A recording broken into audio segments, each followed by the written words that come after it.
Hello, and welcome to today's KDP University at Home with Sheldon Siegel. Before we get started, I'd like to take a moment to show you how to get the most out of today's webinar.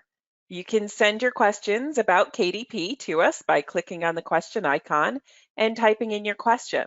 We have some team members who will be answering questions about KDP via chat during today's session, and we apologize in advance if we're not able to get to your question.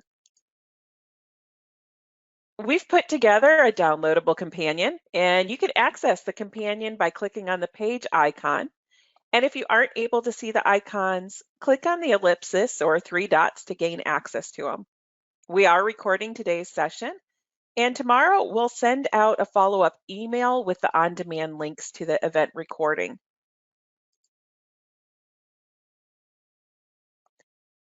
My name is Trisha, and I'll be your host for today's event. You may recognize my voice if you've attended any of the other KDPU webinars or watched some of our videos. I'm part of the KDP University team, and I'm joined by other members of the team who'll be answering your KDP-related questions via chat. But enough about me. We're all here to talk to Sheldon. Sheldon is a San Francisco attorney and the New York Times bestselling author of 11 legal thrillers featuring San Francisco criminal defense attorneys Mike Daly and Rosie Fernandez. His first 7 books were traditionally published with New York publishers, and after his sales leveled and he was dropped by his publisher, it took him 5 years to reacquire the rights to his backlist. He re-edited his books, and his wife Linda, a computer graphic artist, designed new covers. Sheldon re-released his backlist in 2014, and he's released 4 new titles since then. Sheldon publishes ebooks and print on demand exclusively through KDP and audio through ACX.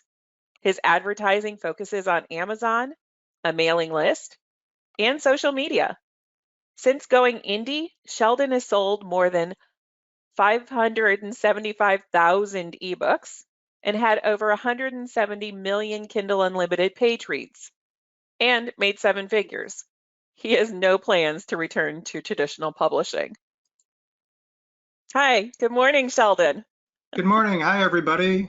I'm sitting here just north of San Francisco, so it's nice to be with you.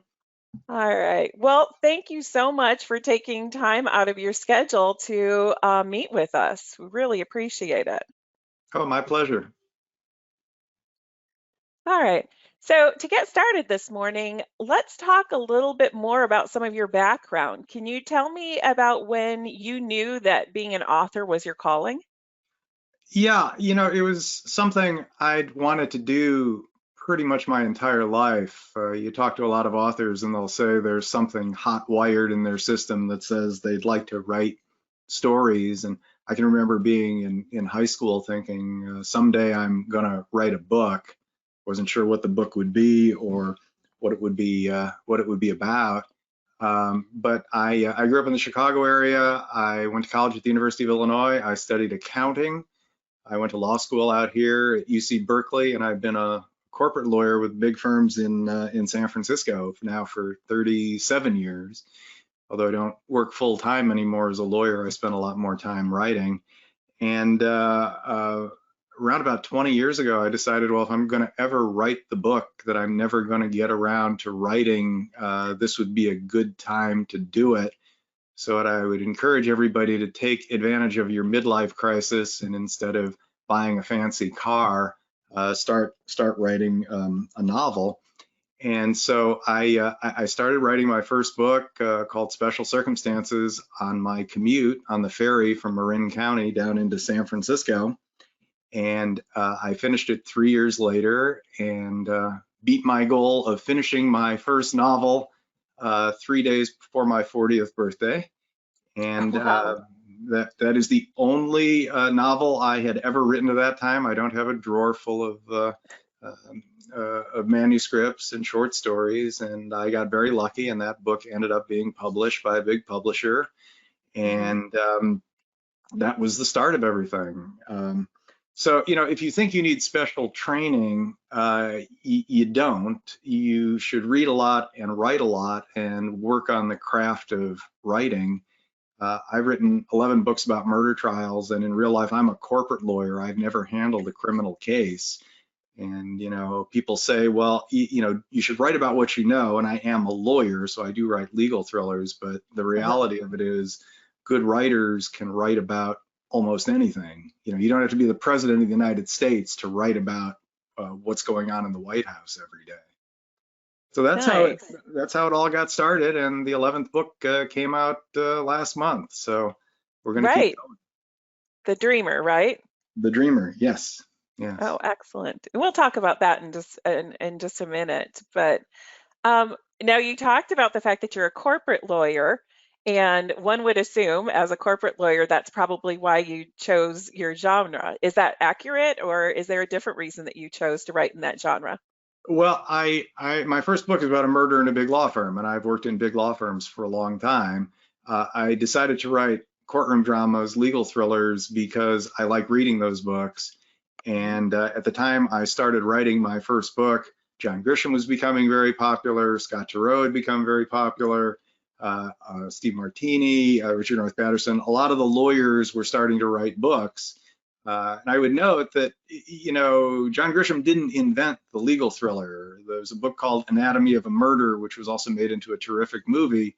That book was written in 1958, and it's one of the best courtroom dramas ever done. Um, Uh-huh. but I read Presumed Innocent by Scott Turow on an airplane in, I think it was 1988, and that was, of course, a big bestseller. And I thought, well, if I ever get around to writing the book I'm probably never going to write, I'm going to write a courtroom drama. And of course, now every lawyer on the street seems to be writing a novel or a screenplay. And they told me 20 years ago, the genre is way too crowded and you'll never sell another lawyer book. And Mhm. here we are, almost 20 years later, and people are still buying the books. Yeah, yeah. Now, it always intrigues me to find out who an author's favorite character is from their own books. We usually pick out characters from other people's books, but what about your book? Do you have a favorite character from your book? I do. The books are written in first person, and the narrator and the protagonist is a guy named Mike Daly, who is a small-time criminal defense attorney from San Francisco. He sounds just like me. Now, I'm not a former public defender. I am not an ex-priest. I am not an ex-husband. I am a corporate lawyer who lives, in Marin County. But Mike gets to say all the stuff in my books that I never get to say in real life. And he has this ongoing, what he says out loud is what you're supposed to say. And there's this ongoing internal monologue in his head, which the readers get to share, which is what he's really thinking. And people ask me, well, are you like Mike, where you're sitting here smiling and then thinking something mean? And I always answer that by smiling, saying, well, yeah, kind of. Mike practices law with his ex-wife, Rosie Fernandez, who Mhm. he met at the public defender's office long before the first book started. And she's a superhero. She is one of the finest lawyers in San Francisco. They don't get along well enough to live together anymore, but they're very, very good at what they do. And so the story is as much about Mike and Rosie and their relationship and what goes on in their world and how they deal with challenges, much more so than the cases that they face. Um, and they are, in my mind, the attorneys you would want standing next to you if you got into trouble. The premise for these books was essentially, the last two honest attorneys on planet Earth. These are the people you want Right. if you have a serious problem. Nice. Now, when we read your bio, we learned that you've chosen to independently publish your books as an indie author. Is there anything in particular that you wish people understood about self-publishing? Well, yeah, there's a lot of things, but I mean, number one, there's a lot of really, really good writing that is now being getting exposure through the indie world. Hmm. I was traditionally published. My sales topped off and my publisher dropped me, which, after 7 books was disappointing, but, that's the nature of the traditional publishing world. And Hmm. it's given opportunities to a lot of us, either people who were traditionally published or in many cases, people who were not given the opportunity. And there's an enormous amount of really good work being done in the indie world, and there is there's nothing to prevent you from getting in now. When I was first starting as a writer, the gatekeepers were all the publishers, and they Hmm. made decisions, and sometimes they made good decisions. There's a lot of good stuff that still is traditionally published, but Hmm. there's also a lot of stuff that isn't very good, but certain authors have developed a brand name. There was a time when I was one of those. Right. And so those books got a lot of priority. But the good news is there are no barriers to entry. So Hmm. you can get a book published by the end of this weekend. The bad news is there are no barriers to entry. So it's become a very competitive environment, Right. much more so these days than it was a few years ago. But even so, if you keep writing and your work is good, you can find an audience, and there's no longer any stigma attached to being an indie author. Hmm. And we're seeing a lot of people who were traditionally published moving over into the indie world. Okay.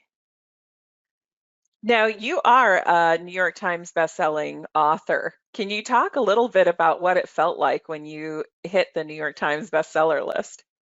Well, it's great. I mean, there's a certain amount of verification of what you've done that, people are recognizing that your work is good. Uh, Hmm. it's nice to know. Um, and that's something, it's probably a point we should make to the indie authors out there. Before you go indie, or if you're thinking about it, you also need to think a lot about what you're really looking for from your writing career. If you've never been traditionally published, it may be very important to you to see some sort of verification of your work, seeing it with a traditional publisher's name on it, or trying to see your name on a bestseller list, which is really hard, by the way, to get onto. And that's something indie authors need to understand. I mean, my books, I'm selling a lot of books. Uh, Frankly, I'm selling more now than when I was on the New York Times list. But indie authors will not, like us, if I'm the rules of the Times list are they will not, my name will never appear on that list. And Mm. it's a trade-off. If that's important to you, then indie may not be right for you. Mhm. Um, but when you see your name on that list, you get the phone call. It's a certain amount of verification that a lot of people like your books. And Right. at the end of the day, you write because you like to write, but it's also really nice to get mail from people all over the world saying, "Hey, I read your book, and it's good." I always joke that lawyers don't get fan mail. Lawyers, Right. lawyers, if fan mail means the client pays the bill without Right. complaining too much or negotiating it down too much. And you have to get used to the fact that you do get some mail from people who don't like your stuff, but Mhm. most people who don't won't take the time to write. They just won't buy the next book. Okay. Fair enough. Now, we mentioned earlier that you've had a recent release called The Dreamer, and this is book 11 in the Mike Daly, Rosie Fernandez legal thriller. Can you tell me a little bit about the plot without giving away too much? Sure. Mike Daly and Rosie Fernandez met at the public defender's office about 20 years earlier, and they ended up, after they got divorced, they both went into private practice. Mike went to a big firm for a little while. Rosie started her own firm. Eventually, they ended up working together again with their own firm. And it's not giving away too much of the story, but around about book 8 or 9, they returned to the public defender's office. And Mhm. by the time this book starts, Rosie is actually the San Francisco public defender. She just won re-election for her second term. And Mike is the head of the felony division. And in my mind, this is where they always should have been. It took me, 10 books to get there, but they weren't very good at living together, but they still do sort of live together. And they're definitely very good at working together. Uh-huh. Uh, and this is the story. Mike and Rosie are called in to represent a young woman who works at a fancy restaurant in the Mission. The young woman's mother is undocumented, and the young woman is a dreamer. And Mike and Rosie have to take on her case because she's accused of murdering her boss, who's a celebrity chef who's not a good guy.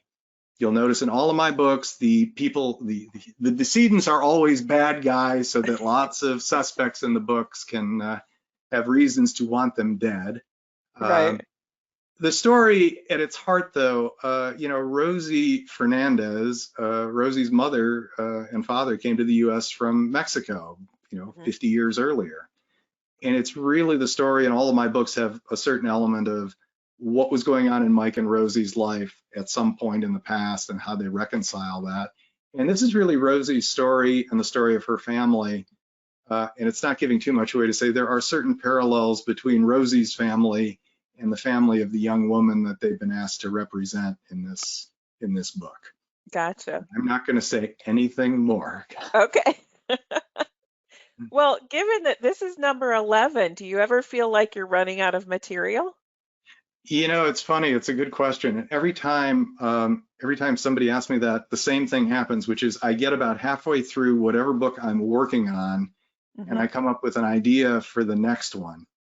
And Gotcha. now I'm working on number 12, and I got halfway through The Dreamer, and I started thinking, well, I've got a great idea for the next one. And I always think the next one's going to be the best thing I ever came up with.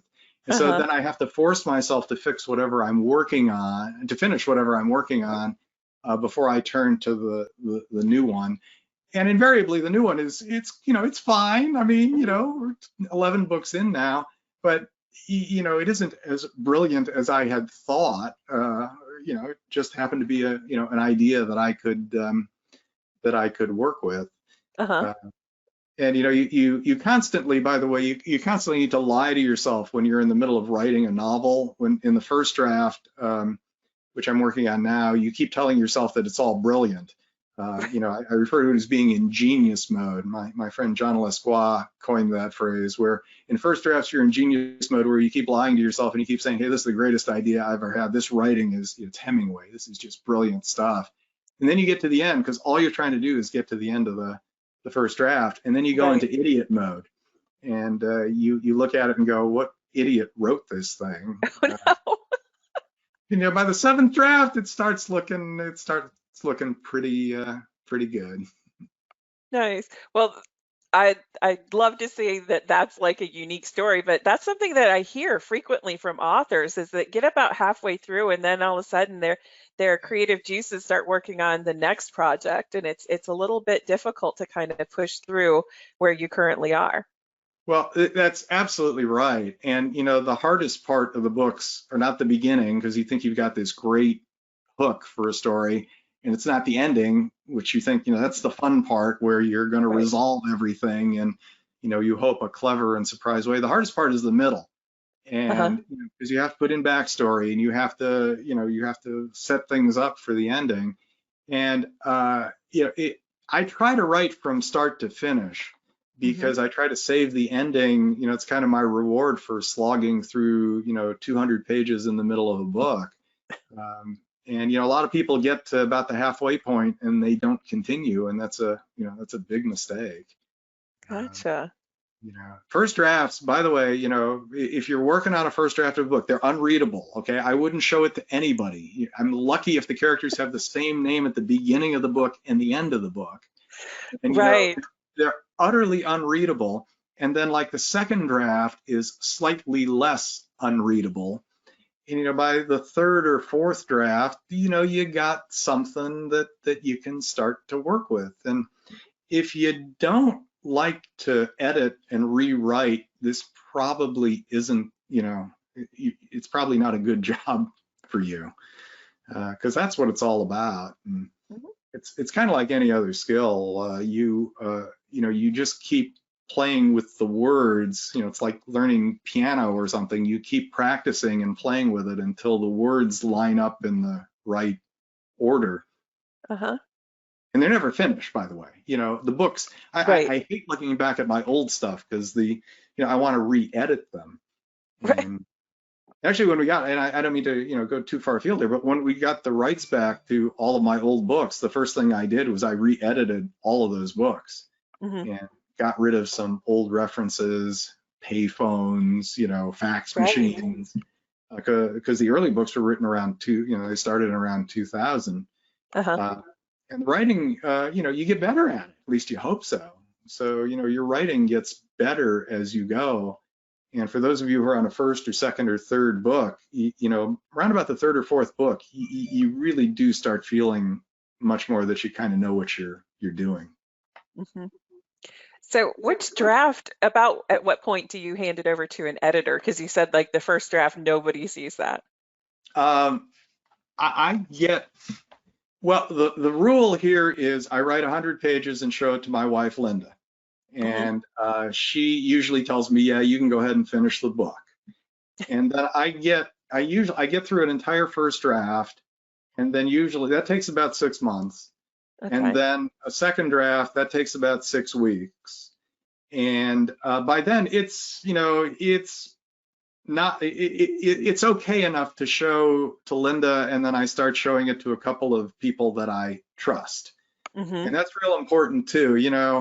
If you can find one or two people who you trust to look at your stuff and give it to you straight, that's a real important thing.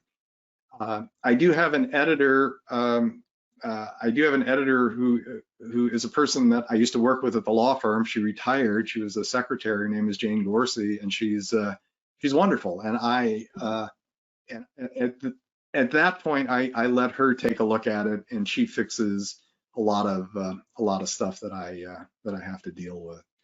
Uh, if you've never done it before, I'm on my 11th book, and if you don't know what you're doing by book number 11, it's a problem.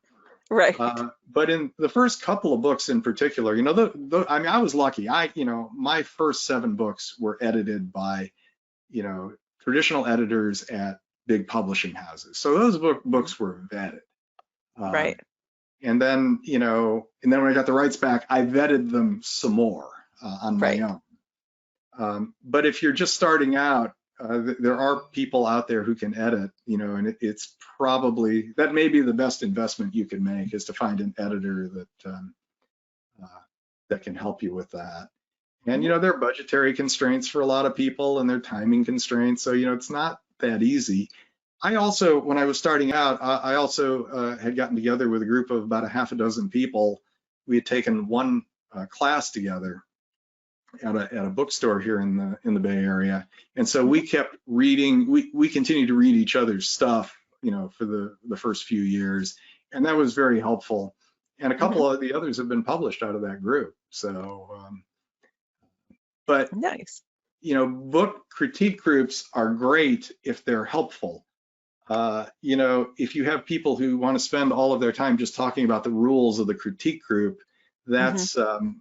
that's not very helpful. If you have people who are on the same page with you, that can be very useful. Good.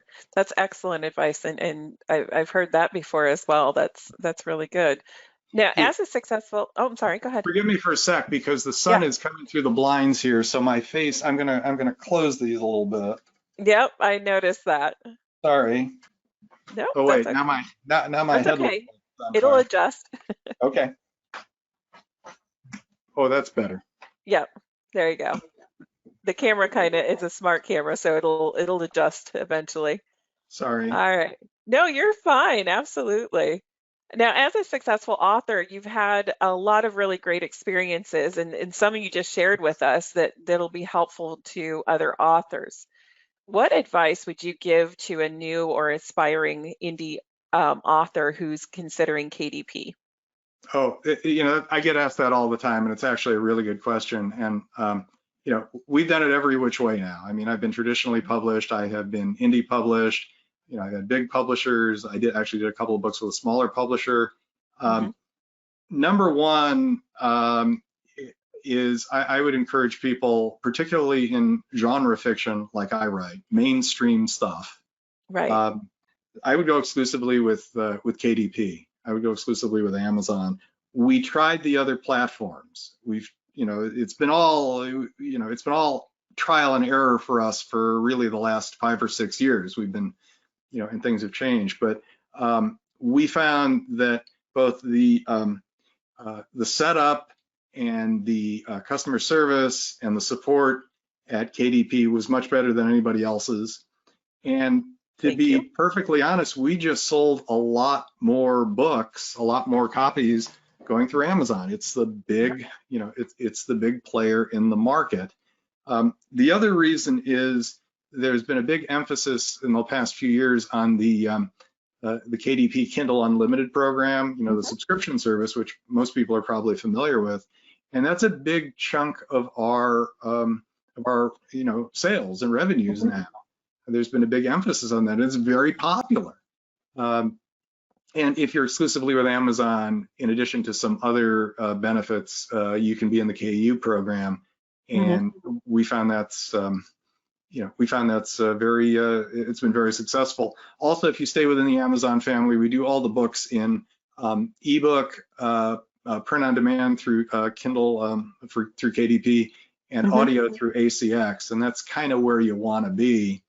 Bearing in mind that you're going to sell a lot more ebooks and audiobooks than print books now. That's just the nature of the market. And it's not just indie publishing, by the way. John Grisham is selling a lot more ebooks these days than hardcover. Nature of the beast.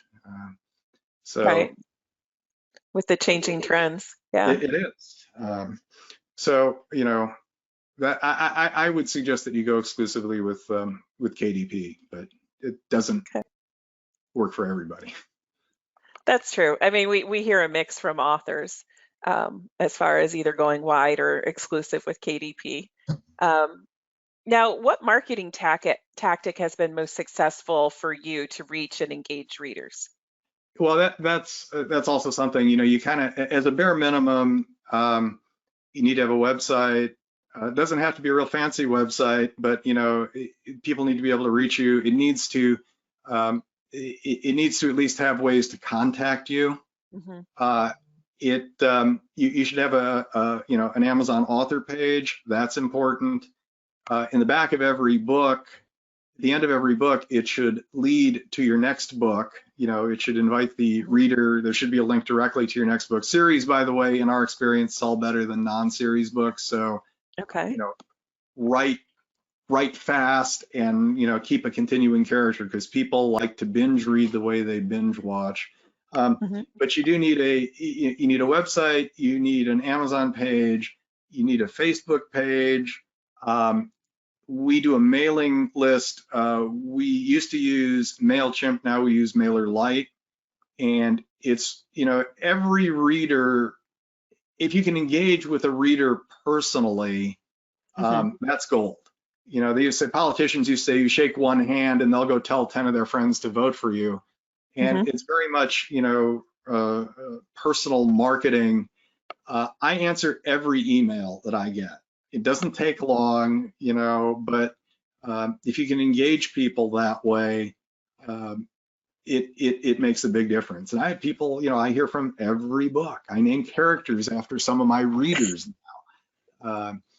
But I mean, that's the way to, to start building it up from the ground up. You also have to understand there's a long process. You're going to gain readers, people are going to drop out. So you have to keep updating that list. I would try to send out a newsletter, maybe once a quarter. You don't want to inundate people with spam, and you really don't want, if you want to post on Facebook regularly, I would think, no more than maybe once a day. There was a point a few years ago when the traditional publishers were telling their authors, you have to post something on Facebook like every 2 or 3 hours. And it was nuts. If all you put up on, on your site is, hey, buy my book, it's going to rub a lot of people the wrong way. So those are kind of the bare minimum things. The other thing that shifted a lot, and you guys do entire sessions on this, but Amazon paid advertising is a big part of the program now.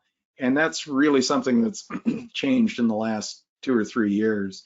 When we started out, 2004, 2015, I mean, 2014, 2015, there was not paid advertising at that point. Mm-hmm. So it helps to figure out how that works as well. Okay. So the number one question I always get from authors is about how to market their book. Everybody wants to know how to market their book. Can you walk us through how to market a book launch, kind of what your process is? Yeah, you kind of work backward from the release date. Now, the good thing about indie publishing that is distinguished from traditional publishing, it all comes down to the release day, and you get about 3 weeks in traditional publishing to make as much noise as you possibly can, and then they're on to the next book, which is very frustrating for a lot of us because right when the book is starting to, show signs of getting a bigger audience, the publishers have moved on. And so you have to look at indie publishing as a long-term deal where, the first 3 weeks after release are just getting the word out. The other thing to keep in mind is in traditional publishing, there is a huge emphasis on the newest book, which Right. makes a certain amount of sense, but that's where they make all their money. The new big book from James Patterson comes out and you'll see it everywhere. The new books are very important to indie authors, but it's also an opportunity to introduce new readers and to reintroduce them so that they'll go back and buy earlier books in your series. Mm-hmm. And that's kind of what you want. You want people to read one and then go to the next one and then go to the next one. And the indie market is doing really well, much better, to be honest, than the traditional market in doing that. Backlist books for traditional authors they don't sell well. Right. One of the reasons, to be blunt, is indie books are cheaper, and a lot of indie books are in the Kindle Unlimited program, and traditional publishers are not involved in that. Now, if our strategy starts about 3 months before release day. We have found that that it is helpful to, as soon as it looks like I've got a pretty good, the book is done. I declare the book to be done, by the way, which is really nice. It's not an editor at a publishing house that does. But we pick the release date. We work back about 3 months. We start doing, we'll send out an email blast. We'll start putting stuff up on Facebook. We'll start doing some enhanced advertising for our backlist to let people know that there's a new book coming. About 2 months before release date, we will put the new book up for pre-order on the Kindle website. And we find that is a useful thing to do. People disagree about do pre-orders or don't, but we think it's a good idea.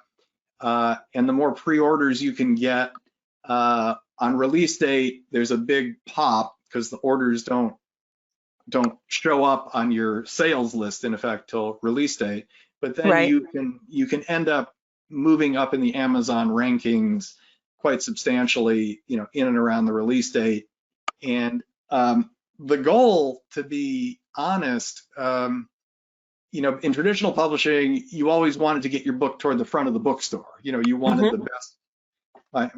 My now former agent used to say it's all about real estate. It's about where your book is located in the store. And to a great degree, marketing ebooks, marketing through Amazon, is all about where your book is located in the Amazon store. And so you want to find the real estate where more people will see your stuff. And if you can get your story higher up into the rankings, you're going to see better placement and more frequent placement. So we do ramp up the advertising about 2 months before it starts leading into the release date. The other thing I would point out is you don't want to jump the gun too much. If you tell everybody 6 months before that there's a new book coming, that's fine. But we don't like sending out an email blast unless they can hit a button and actually pre-order the book. You don't know how Right. many times they're going to read it. So, you want something to be on sale. Um, so as we get closer to release date, we will send out another email blast, and I would encourage you to cull that list, because the most loyal customers, the most loyal readers, are the people who have signed up for our mailing list. And if you have nothing else, on your website, have a place where people can go to sign up for a mailing list. We actually offer people who sign up a free short story, and we found that to be very effective as well. You get closer to release date, we then start picking up again. We'll put the older books on sale. We'll do a Kindle countdown deal for a few days. We try, there are a lot of advertising sites that are tailored toward cheapskates who like to read. BookBub, Book Gorilla. We'll try to get a promotion on one of those sites if we can, because that also generates a fair amount of interest. And then once the book is out, release date comes, and then we do a substantial blast of on both our mailing list, Facebook. We'll bump up our advertising. We do try to make a lot of noise for a few weeks, and then kind of see how it settles in. Okay. Those are all really great tips. Now, you supplied us with a top 10 list that attendees can download. So that's in the companion. Let's talk a little bit about your top 5. We don't have time for all top 10, but what are some of your top 10 list to be successful? Okay, well, I talked about one real quickly, which is go exclusively with Amazon. Number 2 is you really got to write good stuff. It helps. People will forgive you, once maybe if your book isn't up to snuff. But there's so many books out there that you really need to keep the quality of them consistent. And the faster you write them, the better. There are people out there who are doing books, once a month or even faster. I can't do that. I wish I could, but there's more to it than just being a stenographer. And it's kind of weird because you're sort of competing against yourself, because people are not comparing me to John Grisham as much as they're comparing me to my last book. And invariably, people almost always will say whichever book of yours they read first, they like that one the best. It's like falling in love, for the first time. But I would encourage people, this is a long-term deal. So I would think real seriously, just from a pure practical standpoint, think about a series, because people like series books, and think about 3 to 5 books. That's kind of where you got to be to get the readership to a level where it's sustainable. And after that, people start looking for you. So that's 2 of the 5. Pricing of ebooks, anywhere between $2.99 and $5.99. Anything above that is really hard to sell. And we've always kept my first book in the series lower than all the others. We're now pricing that at $3.99 and the rest at $4.99. You're competing against other indie books. You're competing against the big publishers. They can't really compete on price anymore. So people will give you, and people will give you a chance. If you put a book on sale, we do a lot of Kindle countdown deals at 99 cents, because we're trying to get people into our program. Once they buy one, our repeat business rate is very high. So and at the end of each book, you should have a link to buy the next one, and a link to your website to contact you, and ask the readers to post a review on Amazon, because Amazon reviews are kind of the coin of the realm now. Number 4, try to do, in addition to ebooks, which is probably where you're going to sell most of your find most of your sales, do print and audio. You will not sell very many print books in our experience, but people are going to want them. at least a few people. And audiobooks are very popular, and that's one of the areas in the publishing world where there's a great deal of growth. So I would encourage you to try to do that. Go through ACX. You don't have to. We share the royalties with our narrator. He's a guy named Tim Campbell, and he's just great. The narrator makes a big difference. But you can get that up and running very cheaply. And then advertising and promotion has become a big part of the story now. Paid advertising on Amazon, you start small. We focus on Amazon because that's where people buy the books. You know, they're people who, you know, we dabbled in Facebook ads. You know, if you can get a promotion on a site like BookBub, that's fine. But you know, we try to keep it within the Amazon family because that's where people are looking for our stuff. Nice. Thank you for that. Now, real quick before we get into answering some questions that our attendees have submitted, can you give me one thing that you like best about indie publishing? Oh yeah, pick one thing. Control. I have, you know, I decide when the books are done. I decide when they're going to be printed. You know, people say, well, when do you decide it's done? And I always joke, well, if I change something in the morning and I change it back in the afternoon, then I decide I'm not making any progress here. But I mean, particularly for those who have come out of the traditional publishing world, I had books that were delayed in the traditional world because another author whose name you would recognize had delivered their book late. And, you know, the publisher had to, you know, all hands on deck to go get this certain author's book out. And, you know, I understand that's the drill, but, you know, in the traditional world, they're worried about dozens, maybe hundreds of authors and how they fit within the list. And in indie, you only worry about one. And nobody's going to care about your stuff more than you do. And I mean, I don't mean to rag on the traditional world. They were very good to me, but they have different issues than, you know, than indies do. Right. You know, they have to keep the lights on expensive real estate on Park Avenue. And right. You know, we're here, you know, we're the garage band of publishing in some respects.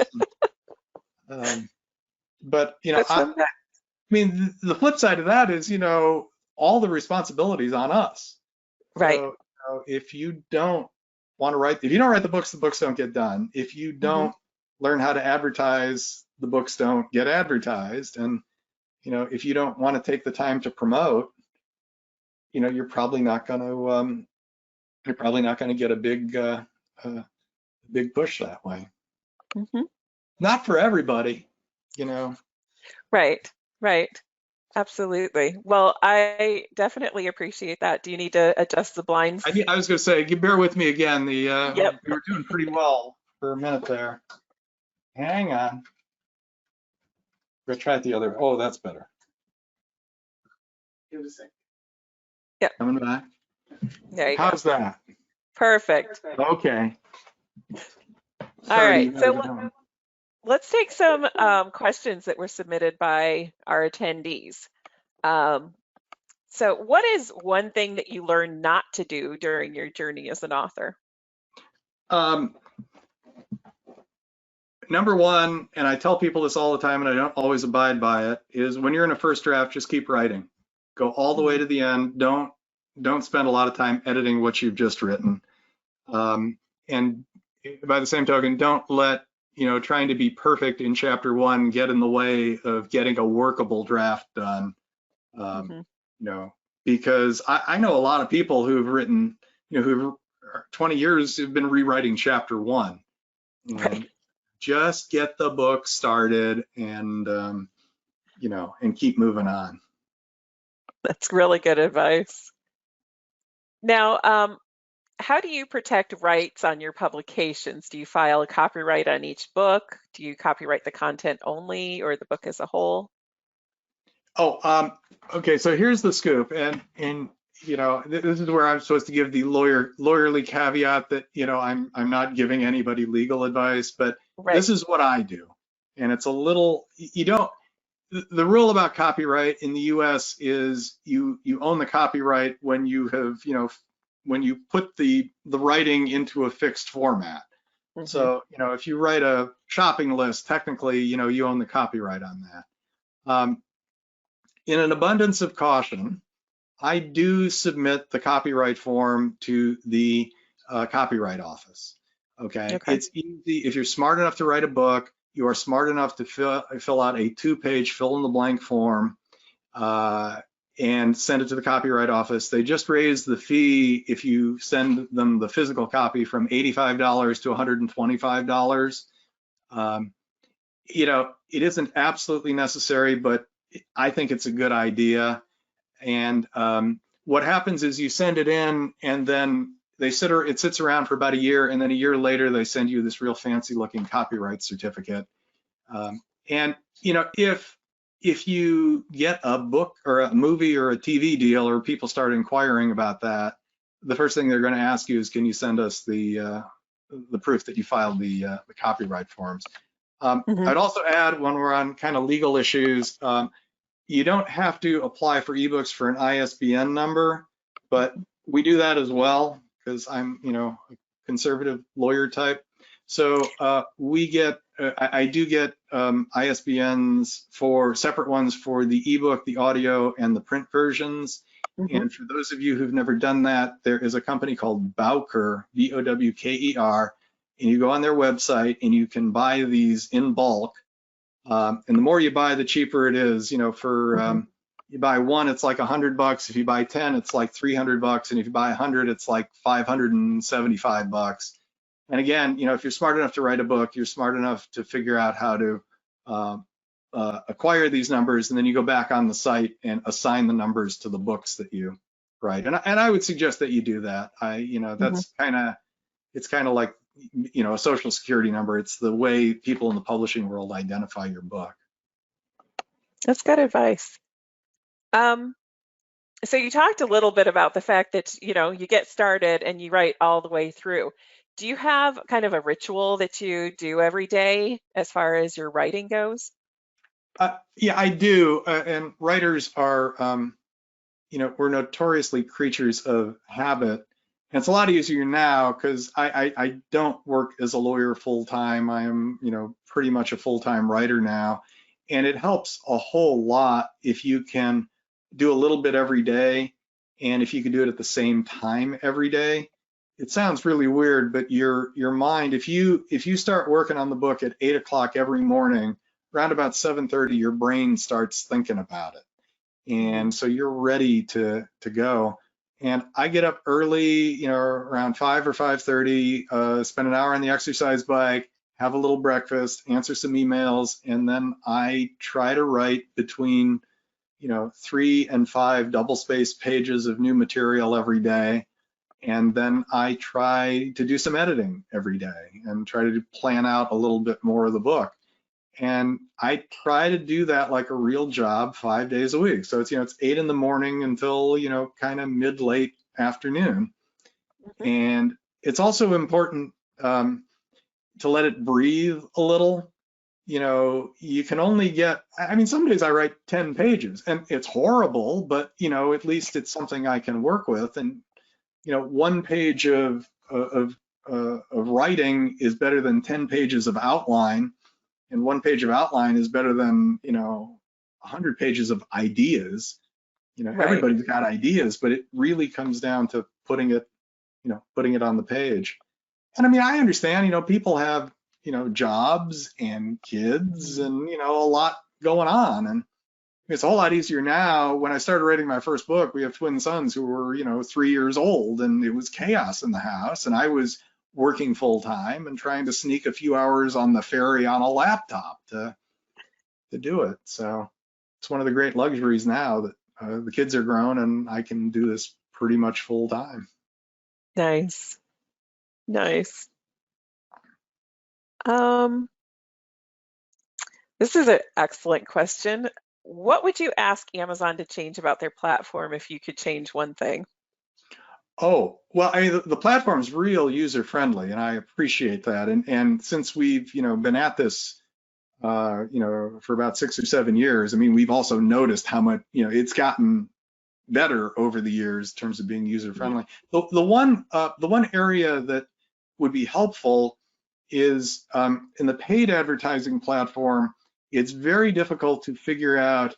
Uh, it's very difficult to figure out cause and effect between the ads that you buy and what is the how that correlates with both sales, and even more so how that correlates with page reads in the Kindle Unlimited program.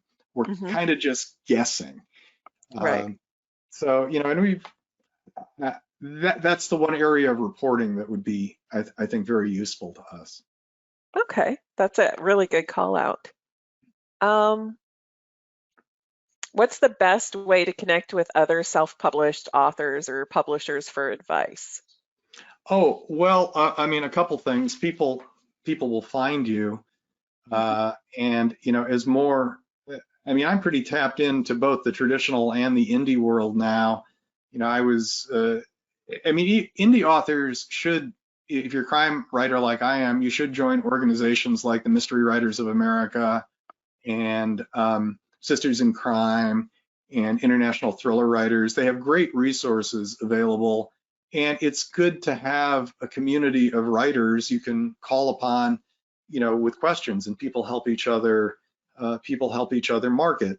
And there was a time when, some of those organizations, the traditional publishing organizations, were not particularly welcoming to indie authors, but that's changed. Mhm. You're in now, and there's no stigma attached. I mean, they welcome everybody.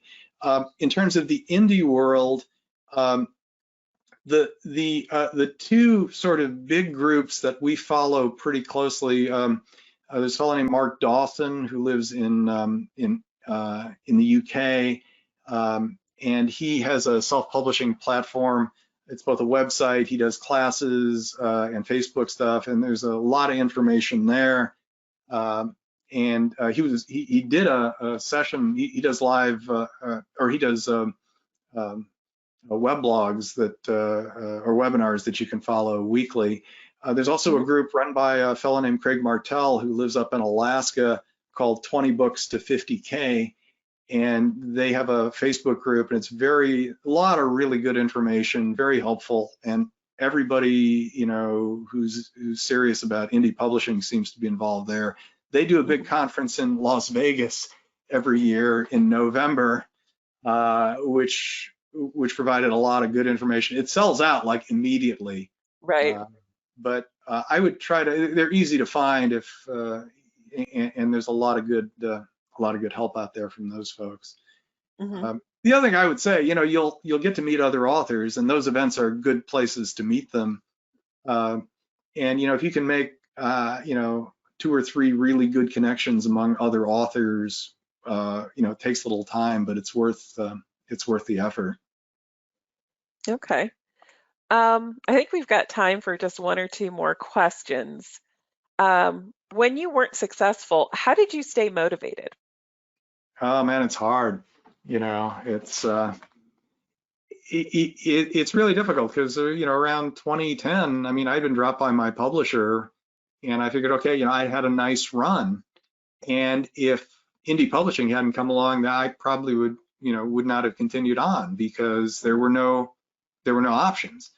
And we turned to indie publishing. It's worked out great, and I wouldn't change a thing at this point. But um, at that point, I had no way of distributing my books. Hmm. So, and I like doing this, but you sort of want to be recognized and paid for your work. Um, so, I kept plugging along. I wrote one non-series book because we thought that might be more attractive to the traditional publishers.